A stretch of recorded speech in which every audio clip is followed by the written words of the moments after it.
Hello student, कैसे हैं आप सब। आज शुरुआत करते हैं नाइन्थ वेव्स की सेकंड ऑनलाइन क्लास। मैं आपके साथ फिर से जुड़ चुका हूं और इससे पहली वीडियो में हमने अध्ययन किया था मानक रूप का, और मुझे भरोसा है, विश्वास है कि आपने उस मानक रूप को बहुत अच्छे से समझ लिया होगा। अब शुरुआत करते हैं अपने मुख्य टॉपिक, मुख्य सब्जेक्ट जो इस क्लास में हम अध्ययन करेंगे, यानी विज्ञान 3 भागों में बांटा: भौतिक विज्ञान, रसायन विज्ञान और जीव विज्ञान। विज्ञान क्या कहता है, थोड़ा सा इसे समझेंगे। विज्ञान कहता है कि यदि हम संधि विच्छेद करें तो बी प्लस ज्ञान अर्थात तो विशेष ज्ञान, यानी किसी भी विषय का विशेष ज्ञान ही विज्ञान कहलाता है। क्रमबद्धता, उस विषय में नई नई जानकारी होना, नई खोज होना, यही सब हमारा विज्ञान है। और पहला पार्ट हम पढ़ते हैं भौतिक विज्ञान, या अंग्रेजी में हम कहेंगे PHYSICS, फिजिक्स। अब भौतिक विज्ञान क्या कहता है? भौतिक विज्ञान कहता है कि ऐसा विज्ञान या विज्ञान की वह शाखा जिसमें हम ऊर्जा के विभिन्न स्वरूपों और द्रव्य के साथ इसकी अन्योन्य क्रियाओं का अध्ययन करते हैं।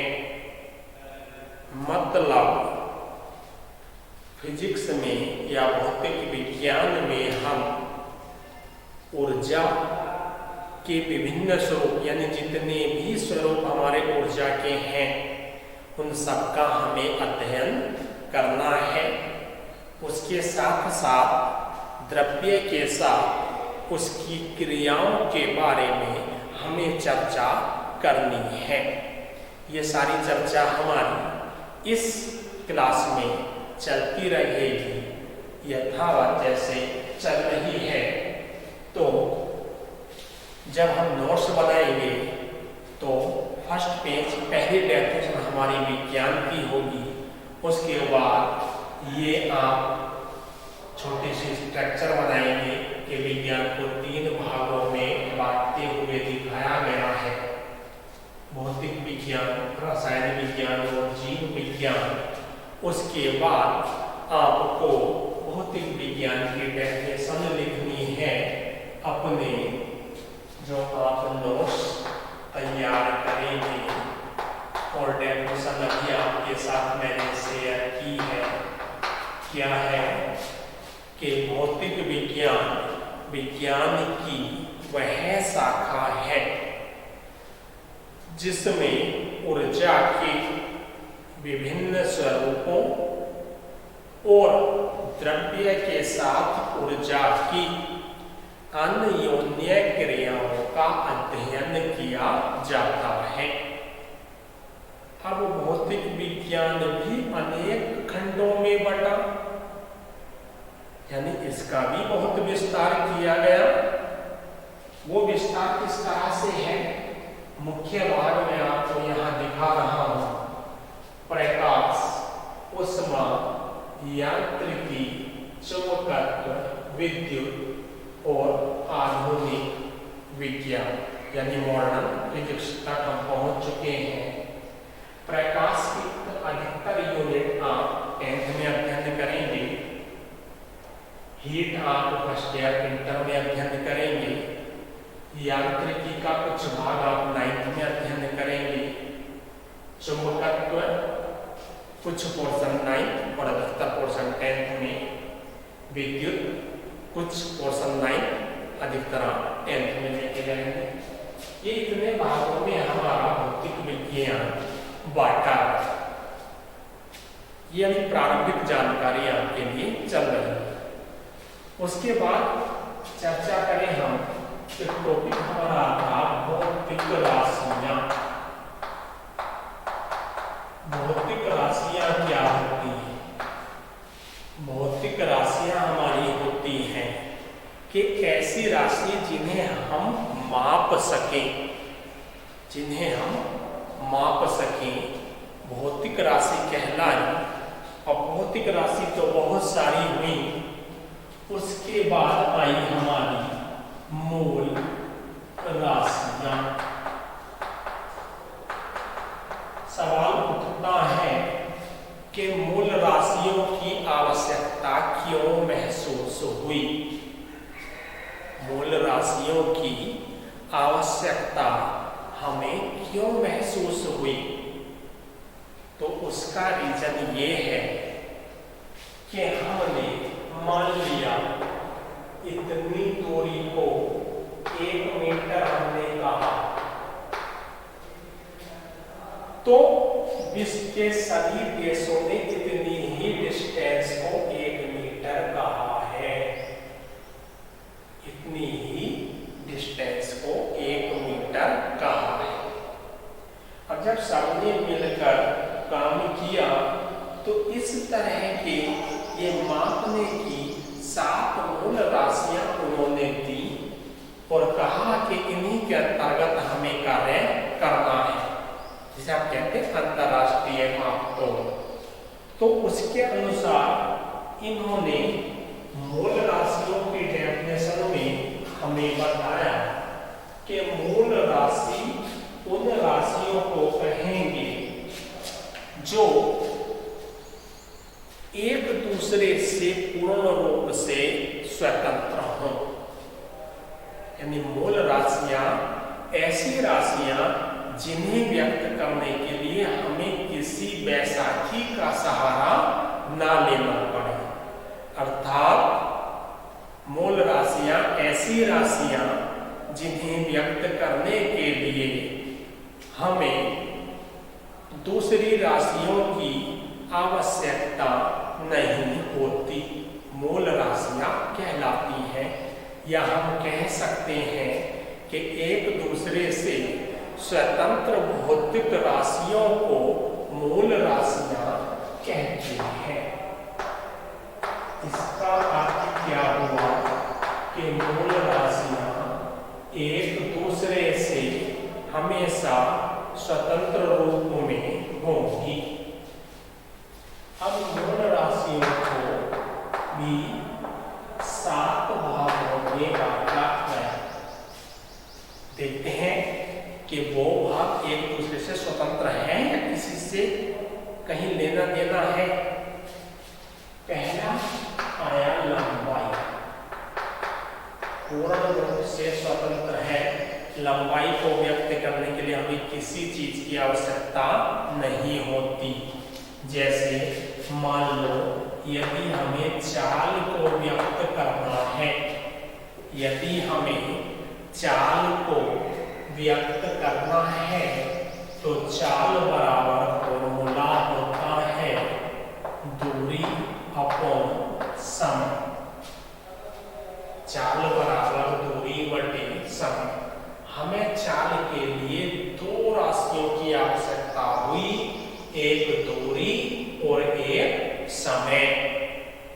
दूरी भी मूल राशि है और समय भी मूल राशि है, लेकिन एक से अधिक की आवश्यकता हुई, तब जाकर चाल कंप्लीट हुई।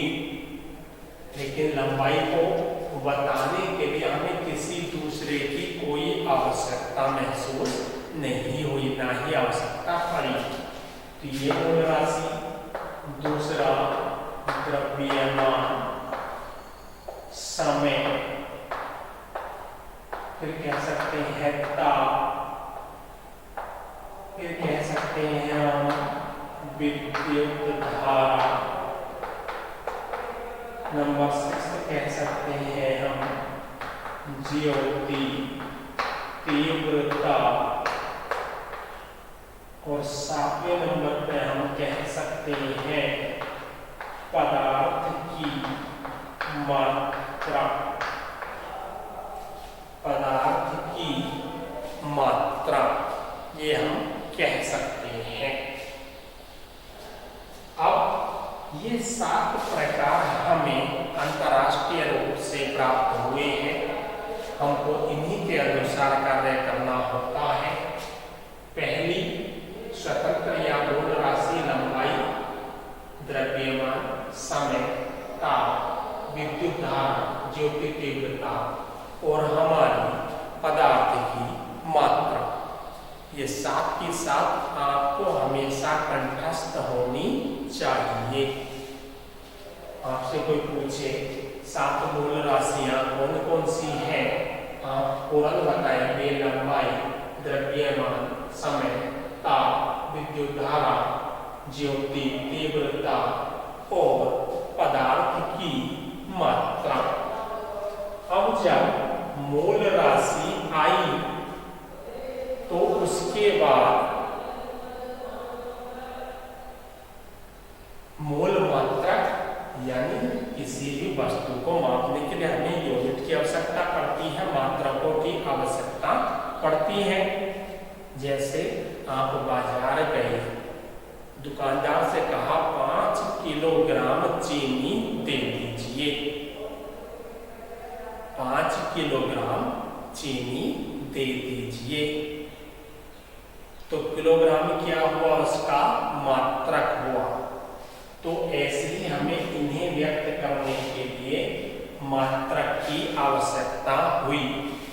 मात्रकों को हम देखते हैं तो लंबाई का जो मात्रक हमें प्राप्त हुआ वो प्राप्त हुआ हमें मीटर। क्या प्राप्त हुआ, मीटर। द्रव्यमान का जो मात्रक प्राप्त हुआ वो हुआ किलोग्राम। क्या प्राप्त हुआ, किलोग्राम।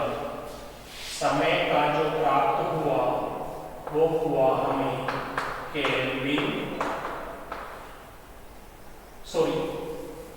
समय का प्राप्त हुआ हमें सेकेंड। समय का क्या प्राप्त हो रहा है हमें, सेकेंड हमें प्राप्त हो रहा है। ताप का केल्विन,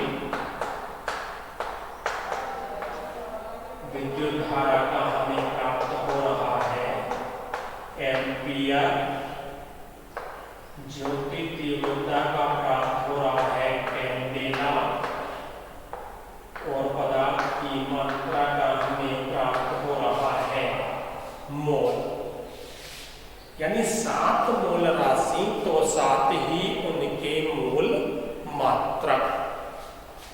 कौन कौन से, लंबाई का मीटर, द्रव्यमान का किलोग्राम, समय का सेकेंड, ताप का केल्विन, विद्युत धारा का एम्पियर, ज्योति तीव्रता का कैंडेला और पदार्थ की मात्रा का मोल।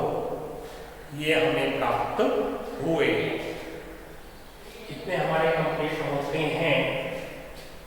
अब बात आती है कि सब मूल राशि के डेफिनेशन तो हम सीख गए कि जो एक दूसरे से स्वतंत्र हैं मूल राशि कहलाई। तो मूल मात्रकों की डेफिनेशन क्या होगी, मूल मात्रकों की डेफिनेशन क्या होगी। तो मूल मात्रक हमारे कहलाते हैं, कैसे कह सकते हैं हम, कि मूल राशियों के मात्रकों को ही, मूल राशियों के मात्रकों को ही मूल मात्रक कहते हैं, या एक दूसरे से स्वतंत्र मात्रकों को मूल मात्रक कहते हैं, या ऐसे मात्रक जिन्हें व्यक्त करने के लिए अन्य मात्रकों की आवश्यकता नहीं होती, उन्हें हम मूल मात्रक कहते हैं। क्लियर हुई होगी आपकी बात। 7 मूल राशि, 7 मूल मात्रक बहुत काम आने वाले हैं आप सभी के। ये 2 टॉपिक हमारे कंप्लीट होते हैं। इसके आगे हम चलें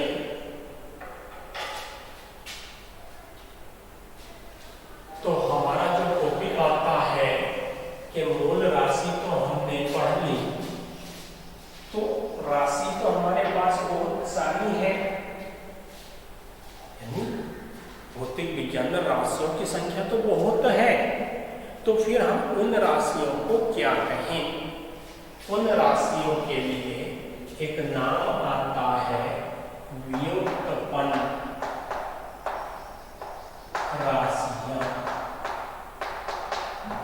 क्या नाम आता है? व्युत्पन्न राशियां। याद रखेंगे, व्युत्पन्न राशियां उन टॉपिकों के लिए नाम आया जो इनके अलावा। व्युत्पन्न मतलब उत्पन्न होना, जो उत्पन्न की गई।